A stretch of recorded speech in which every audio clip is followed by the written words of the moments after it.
സുബി, ഇതേതാ സ്ഥലം? എന്തായിരിക്കും? വയനാട് എടക്കൽ ഗുഹ. ആ എടക്കൽ ഗുഹയുടെ പ്രത്യേകത എന്താ? 7000 കൊല്ലം മുമ്പ് ഞാനിവനെ ബൈഹാർട്ട് പഠിപ്പിച്ചിട്ട് കൊണ്ടുവന്നിട്ടുള്ളത്. 7000 കൊല്ലം മുമ്പ് മനുഷ്യവാസം ഉണ്ടായതും മനുഷ്യൻ ചിത്രങ്ങൾ ഒരുപാട് വരച്ചു വെച്ചതായിരിക്കുന്ന ഒരു കേരളത്തിലെ ഒരു ഒരു ഒരു പിന്നെ എന്താ പറയേണ്ടത്, ഹിസ്റ്റോറിക്കൽ എവിഡൻസ് ആണ് നമ്മുടെ ഈ എടക്കൽ ഗുഹ എന്ന് പറയുന്നത്. ഉബി, പിന്നെ ഞാൻ എന്തെല്ലാ പറഞ്ഞതിനെ, ഞാൻ മാരക തള്ളി ഇവരും പറഞ്ഞു കൊടുത്തിട്ടുണ്ടായിരുന്നു 7000 കൊല്ലം പഴക്കമുണ്ടെന്ന്. പിന്നെ അതിൻ്റെ അകത്ത് വരച്ചിരിക്കുന്ന അന്നത്തെ രാജാക്കന്മാരെ പറ്റിയും പിന്നെ വേറുന്നത് അവരുടെ വേട്ടയാടലിനെ പറ്റിയിട്ടും അവരുടെ ദൈവങ്ങളെക്കുറിച്ചും ഇതിലുള്ള ചിത്രങ്ങളാണ് അവിടെ വരച്ചിരിക്കുന്നതെന്നാണ് ഞാൻ പറഞ്ഞു കൊടുത്തിരിക്കുന്നത്. അപ്പോൾ പിന്നെ അക്കാലത്ത് പെന്നും പെൻസിലും ഏഷ്യൻ പെയിൻറ്റ് അപ്പക്സ് അൾട്ടിമിയൊന്നും ഇല്ലാത്തതുകൊണ്ട് എന്തിനെ കൊണ്ടാണ് വരച്ചിന്?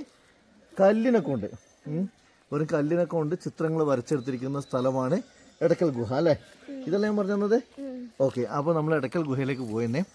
അപ്പോൾ ഏതാണ്ട് പകുതി മുക്കാല ഇപ്പം വായിന്ന് നൊരയും പതിയെല്ലാം വന്നത് കൊണ്ട് നമ്മളൊന്ന് റിലാക്സ് ചെയ്യാൻ വേണ്ടിയിട്ടൊന്ന് ജസ്റ്റ് ഇരുന്നതാണ്. സുഹൃത്തുക്കളെ, ഈ എടക്കൽ ഗുഹയിലേക്കുള്ള വഴി നമ്മൾ വിചാരിക്കുന്ന അത്ര അനായാസമല്ല. വളരെ വളരെ പ്രൊട്ടക്റ്റഡ് ആയിരിക്കുന്ന ഒരു ഏരിയ ആണ്. അതുകൊണ്ടായിരിക്കും ഇവിടെ മനുഷ്യർ വളരെ സുരക്ഷിതമായി കുറേ കാലം സെറ്റിൽമെൻ്റ് ആയിരുന്നത്. അപ്പോൾ ആക്ച്വലി എടക്കൽ ഗുഹയിൽ ഞാൻ പണ്ട് വന്നൊരു സ്റ്റോറിയുണ്ട്. കഥപ്പൊന്നും അടങ്ങിയിട്ടാകുമ്പോൾ ഞാൻ ആ കഥയും കൂടെ പറയാം. അപ്പോൾ സംഭവം ഇത്രയേ ഉള്ളൂ. എന്താ വെച്ചാൽ പണ്ട് നമ്മൾ കോളേജിൽ നിന്ന് ടൂർ വന്ന കഥ, എന്തൊരു ആവേശം ഞാൻ കോളേജിൽ നിന്ന് ടൂർ വന്ന കഥ കേൾക്കാൻ നിൽക്കുന്നത്. അപ്പോൾ ടൂർ വന്നു. അപ്പോൾ എടക്കൽ ഗുഹേൻ്റെ മേലെ എടക്കൽ ഗുഹയിൽ കയറി. അപ്പോൾ ഗുഹയിൽ കയറി അന്ന് എൻ്റെ കൂടെ നിന്നത് ജേക്കബ്, രതീഷ്, മനോജ്, ഷനോജ്. പിന്നെ അപ്പോൾ ഞങ്ങൾ 3 പേര് ഗുഹയിൽ കയറി. ഗുഹ കഴിഞ്ഞതിന് ശേഷം പിന്നെ നമുക്കന്നൊരു ആവേശമാണല്ലോ. ആവേശം കൂടുതലായതുകൊണ്ട് നമ്മൾ എന്ത് വെച്ചാൽ നേരെ ഗുഹേൻ്റെ ഏറ്റവും ടോപ്പിലേക്ക് വലിഞ്ഞു കയറാൻ തുടങ്ങി.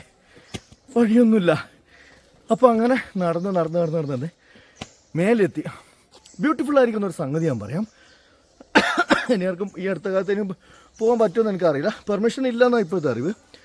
അതിന് മേലെ ഒരു ഗ്രൗണ്ട്, ഒരു പ്ലെയിൻ ആയിരിക്കുന്ന ഒരു പ്ലാറ്റ്ഫോം, ചുറ്റിലും കല്ലുകൾ കൊണ്ട് ഒരു മതിൽ പോലെ പണിതിട്ടുണ്ട്. അത് നാച്ചുറൽ ആയിരിക്കാം, മേ ബി, അറിയില്ല. അപ്പോൾ അവിടെ നിന്ന് നമ്മൾ കുറേ ഫോട്ടോസ് എടുത്തു. അന്നത്തെ യാഷികൻ്റെ ഫിലിം ഇടുന്ന ക്യാമറയാണല്ലോ, അതിൽ ഫോട്ടോ എടുത്ത് കഴിഞ്ഞ് നമ്മൾ തിരിച്ച് താഴോട്ടേക്ക് ഇറങ്ങി. ഏതാണ്ട് പകുതി മുക്കാലും താഴെ ഇറങ്ങിയതിന് ശേഷം ഗുഹേൻ്റെ അടുത്ത് എത്താനായ സമയത്ത് നമ്മളെ ഞെട്ടിപ്പിക്കുന്ന ഒരു സത്യം മനസ്സിലാക്കി. കടം വാങ്ങിയ ക്യാമറേൻ്റെ ക്യാപ്പ് അതിൻ്റെ മേലെ വെച്ച് മറന്നുപോയി. അങ്ങനെ ക്യാപ്പ് എടുക്കാൻ വേണ്ടി ഞാനും ജേക്കബും കൂടി രണ്ടാമതും അതിൻ്റെ മേലേക്ക് വിരിഞ്ഞ് കയറി. അപ്പോൾ വലിയ ഹൈറ്റാണ്, ശരിക്കും തളർന്നു പോയിട്ടുണ്ടായിരുന്നു. അപ്പം മേലെ കയറി അവിടെ എത്തിവിട്ട് നമ്മൾ ഈ ക്യാപ്പ് അവിടെ സേഫായിട്ട് നിൽക്കുന്നതിന് വേറെ ഒന്നുമില്ല, അവിടെ ആരുമില്ല. അപ്പോൾ പിന്നെ പേടിക്കാനൊന്നുമില്ല. ക്യാപ്പ് എടുത്ത് തിരിച്ച് താഴേക്ക് ഇറങ്ങി വരുമ്പോഴത്തേക്ക് നമ്മുടെ ഗുഹയിലേക്കൂടെ മാത്രമേ പുറത്തിറങ്ങാൻ വേണ്ടി പറ്റുള്ളൂ. ഗുഹേൻ്റെ വാതിൽ ക്ലോസ് ചെയ്ത ടൈം ഔട്ട്. അയ്യോ, പിന്നെ നമുക്ക് ആദ്യം വേവലാതിയല്ലേ, താഴെ നമ്മുടെ ടീം മുഴുവനായിട്ട് നമ്മളെ കാത്തിക്കുന്നുണ്ടാവുമല്ലോ. അപ്പോൾ ഇതിൽ നിന്ന് ഇറങ്ങിയിട്ടും കുറേ ഷോപ്പിംഗ് എല്ലാം കഴിഞ്ഞിട്ട് മാത്രമേ ആൾക്കാർ താഴോട്ടേക്ക് പോകുന്നത് കൊണ്ട് നമ്മളാരും അന്വേഷിച്ചിട്ടില്ല. കാരണം നമ്മൾ ഈ ഷോപ്പിങ്ങിൻ്റെ ഇടയിലോ പർച്ചേസിങ്ങിൻ്റെ ഇടയിലോ എവിടെയും ഉണ്ടാവുമെന്ന് അവർക്കറിയാം. അപ്പോൾ ആരും അന്വേഷിച്ചിട്ടില്ല. പക്ഷേ നമ്മൾ ഈ പറയുന്ന വഴി കണ്ടുപിടിക്കാൻ കുറച്ചധികം ബുദ്ധിമുട്ടി. എന്നിട്ട് ഒടുക്കം അന്ന് മതിലിയാട്ടോ വേലിയാട്ടോ ഒന്നും വലിയ ബുദ്ധിമുട്ടില്ലാത്തതായതുകൊണ്ട് നമ്മൾ ആ കമ്പി വേലിൻ്റെ മേലെ കൂടെ ചാടി ഇറങ്ങി പുറത്തിറങ്ങി അങ്ങനെ താഴേക്ക് വന്നു. അപ്പോൾ തള്ളു കഴിഞ്ഞു. ഇനിയിപ്പോൾ അടുത്ത് നമ്മൾ നേരെ ഗുഹയിലേക്ക് പോവാം. അപ്പോൾ ഇതാണ് ഗുഹയിലേക്കുള്ള എൻട്രി. ഇവിടെ കുറേ റെസ്ട്രിക്ഷൻസ് ഉണ്ട്. എന്താണെന്ന് വെച്ചാൽ കുപ്പിവെള്ളം മുകളിലേക്ക് കൊണ്ടുപോകാൻ പാടില്ല. കൊണ്ടുപോകുന്ന കുപ്പിവെള്ളത്തിന് സ്റ്റിക്കർ പതിച്ചിട്ട് വേണം കൊണ്ടുപോകാൻ. 20 റുപ്പീസിൻ്റെ സ്റ്റിക്കർ ഉണ്ട്. അത് ഒട്ടിച്ച് കഴിഞ്ഞാൽ മാത്രമേ കൊണ്ടുപോയിക്കൂടൂ. കുപ്പി തിരിച്ചു കൊടുത്തു കഴിഞ്ഞാൽ ആ പേയ്മെൻറ്റ് തിരിച്ച് നമുക്ക് ഇങ്ങോട്ടേക്ക് കിട്ടും. ഇവിടെ ടിക്കറ്റ് വില വരുന്നത്, റേറ്റ് വരുന്നത് adult 50 rupees, children 30 rupees, 5 to 12 years. ഫോട്ടോഷൂട്ടിന് 1000 റുപ്പീസ്, മുതിർന്നവർക്ക് 50, കുട്ടികൾ 30. ഫോട്ടോഷൂട്ട് 1000. അപ്പോൾ ഇവിടെ ഓൺലൈൻ പേയ്മെൻറ്റ് ഫെസിലിറ്റി ഇല്ല. നെറ്റ്വർക്ക് പിന്നെ ഇതിനകത്ത് കയറി വരുന്ന സമയത്ത് തന്നെ ഒരു വള്ളിക്കുടലുണ്ട്. അത് ഗംഭീരമായിട്ട് മുളയൊക്കെ വെച്ചിട്ടായിരുന്നു സെറ്റ് ചെയ്തിരിക്കുന്നത്. ആക്ച്വലി ഇതിനകത്ത് തന്നെയാണ് നമ്മുടെ ടിക്കറ്റ് കളക്ട് ചെയ്യാൻ വേണ്ടിയിട്ടുള്ള സംവിധാനമുള്ളത്. അപ്പോൾ ഇവിടെ ഞാൻ ഒരാളിനെ പരിചയപ്പെട്ടു. അദ്ദേഹത്തിൻ്റെ പേര് ബാബു. അദ്ദേഹമാണ് ഇവിടെ ടിക്കറ്റ് കളക്ട് ചെയ്യുന്നത്. അപ്പോൾ ജസ്റ്റ് ഒന്ന് ബാബു സാർ എടുക്കുന്ന 2-3 കാര്യങ്ങൾ ഞാൻ ചോദിക്കട്ടെ. കുറിച്ചൊന്ന് പറയാൻ പറ്റുമോ? ഇത് നമുക്ക് എടക്കൽ ഗുഹ എന്ന് മെയിനായിട്ട് ഉദ്ദേശിക്കുന്നത് നാച്ചുറൽ ആയിട്ടുള്ള ഫോർമേഷൻ ആയിട്ടുള്ള 2 റോക്ക് ഷെൽട്ടർ ഉള്ള ഒരു സ്ഥലമാണ്. ഇത് നമുക്ക് ഇതിന്റെ ഇമ്പോർട്ടൻസ് എന്ന് പറഞ്ഞാൽ നവീന ശിലായുഗം മുതൽ ഇങ്ങോട്ട് വിവിധ ഗ്രൂപ്പുകളായിട്ട് ഗോത്ര സമൂഹങ്ങൾ താമസിച്ചിരുന്നു.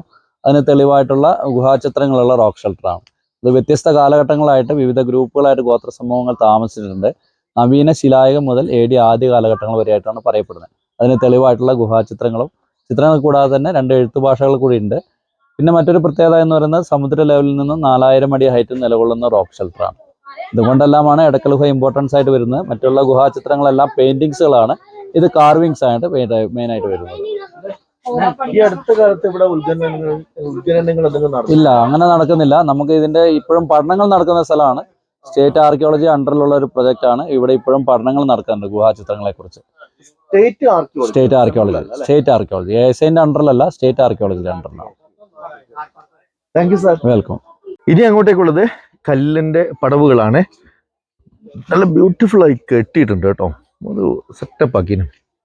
അപ്പം അത് മാത്രമല്ല, കുറെ കഴിഞ്ഞ് കഴിഞ്ഞാൽ പിന്നീട് അങ്ങോട്ട് സ്റ്റീലിന്റെ ആണെന്നാണ് പറഞ്ഞത്. അപ്പം നമുക്ക് നോക്കാം എന്തൊക്കെയാ ഉള്ളതെന്നുള്ളത്. ഹായ്. അപ്പോൾ ഞാനുണ്ടല്ലോ ഓടിപ്പാഞ്ഞ് കയറി ഇതിൻ്റെ മേലെ വെക്കുന്നേ. ഇത് നല്ലൊരു ഫ്രെയിമായിട്ട് എനിക്ക് തോന്നി. ഇത് മുന്നേ തന്നെ ഉണ്ടായിരുന്നു. മുന്നേ എന്താണെന്ന് വെച്ചാൽ ഒരു 10-15 കൊല്ലം മുമ്പ് തന്നെ ഈ പാറയുണ്ട് ഇതുപോലെ കല്ലൊക്കെ അടുക്കി വെച്ചിട്ടുണ്ടായിരുന്നു സ്റ്റെപ്പായിട്ട്. പക്ഷേ നല്ല രീതിയിൽ കാർവ് ചെയ്തിരിക്കുന്ന മിനുസപ്പെടുത്തിയിരിക്കുന്ന കല്ലുകൾ ഈ അടുത്ത കാലത്ത്. ഇതിൻ്റെ മേലേക്ക് ഇനി ഇതുണ്ടെന്നാണ് പറഞ്ഞത്, സ്റ്റീൽ വെച്ചിട്ട് ചെയ്തിരിക്കുന്ന സ്റ്റെയർ ഉണ്ടെന്നാണ് പറയുന്നത്. അപ്പോൾ നമുക്ക് അവിടെ വെച്ച് കാണാം. അപ്പോൾ സ്റ്റെപ്പ് കയറി വരുന്ന സമയത്ത് ഒരു ചെടി കണ്ടോ, അടിപൊളി ഒരു ചെടി. എന്തൊരു പൂവാണിതിന്. നമ്മുടെ നാട്ടിലൊന്നും സാധനം കണ്ടിട്ടില്ല, ഇവനെ ഇവിടെയും കണ്ടിട്ടില്ലല്ലോ. അപ്പോൾ നിങ്ങൾക്ക് ആർക്കും ഇങ്ങനത്തെ പേരറിങ്ങി ഒന്ന് കമൻ്റായിട്ട് ഒന്ന് രേഖപ്പെടുത്തണേ. ഓക്കെ. പേര് മത്തായി എന്നാണ്. ഞാനിവിടുത്തെ സെക്യൂരിറ്റി സ്റ്റാഫാണ്. ഞാനിവിടെ 1.5 വർഷമായി ഇവിടെ വർക്ക് ചെയ്യുന്നു. ഇത് ഈ ഗുഹ എടക്കൽ ഗുഹ എന്നറിയപ്പെടുന്ന ഏകദേശം 30,000 വർഷം മുമ്പ് ശക്തമായ ഭൂകമ്പത്തിൽ പാറകൾ പൊട്ടിപ്പിളർന്നുണ്ടായ ഗുഹയാണിത്. അന്ന് 2 ഗുഹ ഉണ്ടായിട്ടുണ്ട്, ഒന്ന് താഴെ മേലെത്തി.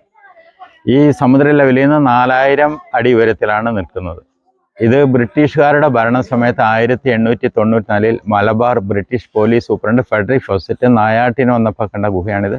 1901 ഇന്ത്യൻ ആൻറ്റിക്വറി എന്ന പത്രികയിൽ അയാൾ പ്രസിദ്ധീകരിച്ചു. അപ്പോഴാണ് ജനങ്ങൾ അറിയുന്നത് കാണുന്നു.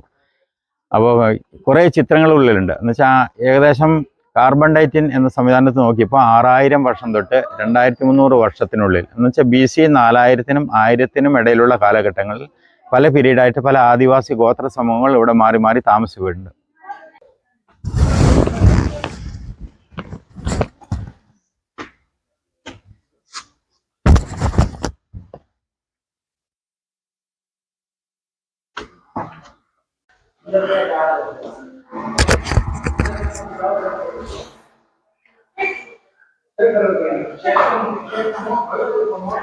ഗുഹയുടെ ആദ്യത്തെ ഏറ്റവും താഴത്തെ ഗുഹയാണിത്. ആക്ച്വലി ഞാൻ പറഞ്ഞില്ലേ, ആ ഗേറ്റിലാണ് ഞങ്ങൾ ലോക്ക് ചെയ്തു പോയത്, പുറത്തിറങ്ങാൻ പറ്റാണ്ടായി പോയത്. വവ്വാലിന്റെ പേസ്റ്റിന്റെ മണാടാ.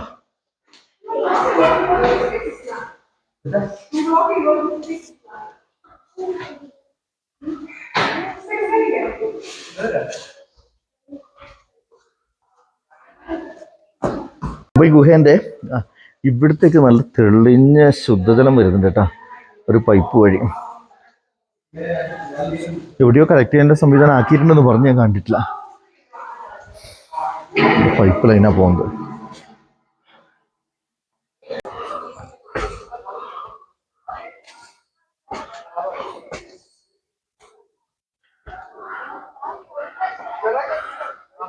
വഴി തീർന്നിട്ടില്ല, ഇനിയും ഉണ്ട് മേലോട്ടേക്ക്. ഞങ്ങൾ പണ്ട് വന്ന സമയത്തൊന്നും ഒരു മാറ്റം ഉണ്ടായത് അതെന്താ വെച്ചാല് അന്ന് ഈ വഴി തന്നെ തിരിച്ചു പോകണമായിരുന്നു. പക്ഷെ ഇന്നിപ്പോ രണ്ടാമതൊരു വഴി ഇതുവഴി ചെയ്തിട്ടുണ്ട്. അത് പുറത്തേക്ക് പോകാൻ വേണ്ടിയിട്ട് മറ്റൊരു വഴി ഉണ്ടാക്കിയിട്ടുണ്ട്. എനിക്ക് തോന്നുന്നൊരു 10 വർഷമൊക്കെ ആയി കാണും, പക്ഷെ ഞാനിത് ഫസ്റ്റ് ടൈമാണ് കാണുന്നത്. അപ്പൊ നമുക്ക് അങ്ങോട്ടേക്ക് പതിയെ കയറാം. ഒബിക്ക് പിന്നെ ശരീരപരം കാര്യമായിട്ടില്ലാത്തതുകൊണ്ട് ഒരു കുഴപ്പമില്ല.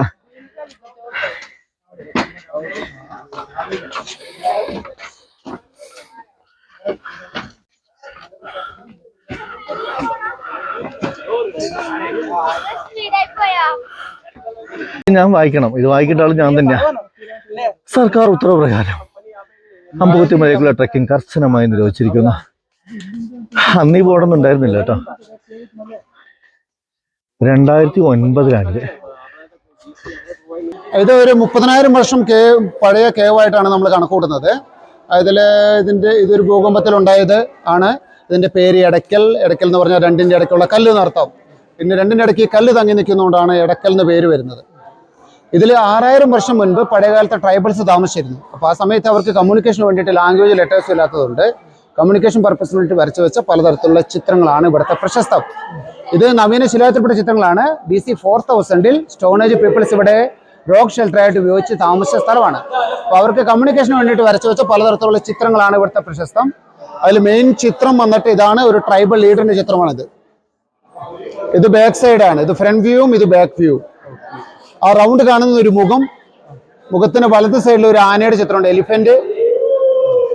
ഇതൊരു സ്ത്രീ രൂപമാണ്. പഴക്കമുള്ള ലാംഗ്വേജ് ആണ്. 2300 വർഷം ലേറ്റസ്റ്റ് ആയിട്ട് ഇതാണ്. ഇതിൽ പറഞ്ഞിരിക്കുന്ന ലാംഗ്വേജ് തമിഴ് ബ്രഹ്മി ലാംഗ്വേജ് ആണ്. ഇതിൽ എഴുതിയിരിക്കുന്നത് പല പുലി താത്തക്കാരി വേടുങ്കോ മലൈ കച്ചവനും നന്ദുചാർത്തി. മീനിങ് പല പുലികളെ കൊന്ന വീരനായ ഒരു ഗോത്രരാജാവ് ഇവിടെ താമസിച്ചു എന്നാണ് പറയപ്പെടുന്നത്.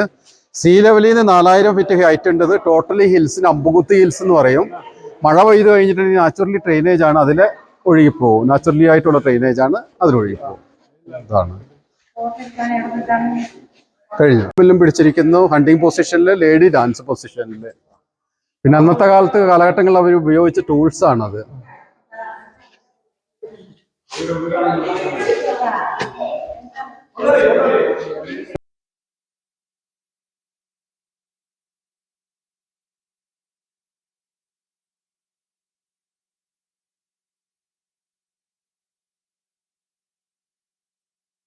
അപ്പം ഞങ്ങൾ ഇവിടുത്തെ കാഴ്ചകളെല്ലാം കണ്ടു.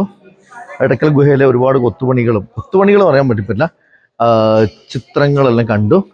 അപ്പോൾ ഇനി നാട്ടിലേക്ക് മടങ്ങുമല്ലേ. ഇത് ശരിക്കും നമ്മളിവിടെ ഒരു വർക്കിന് വേണ്ടി വന്നായിരുന്നു. അപ്പോൾ വർക്ക് എന്ന് പറയുന്നത് വർക്ക് സൈറ്റിലേക്ക് പോകണം. റിപ്പോണിലാണ്. അപ്പോൾ റിപ്പോണിലേക്ക് യാത്ര ഞങ്ങൾ കണ്ടിന്യൂ ചെയ്യുന്നത്. അപ്പോൾ ഈ ഇത്രത്തോളം വന്ന് ഇതേ ദൂരം തന്നെ ഞങ്ങൾക്ക് എന്താ പറയുന്നത്, ഈ കയറിയ വഴി മുഴുവനായിട്ട് നമുക്ക് ഇറങ്ങിപ്പോകേണ്ടതുണ്ട്. അപ്പോൾ ഓക്കെ, ബൈ ബൈ.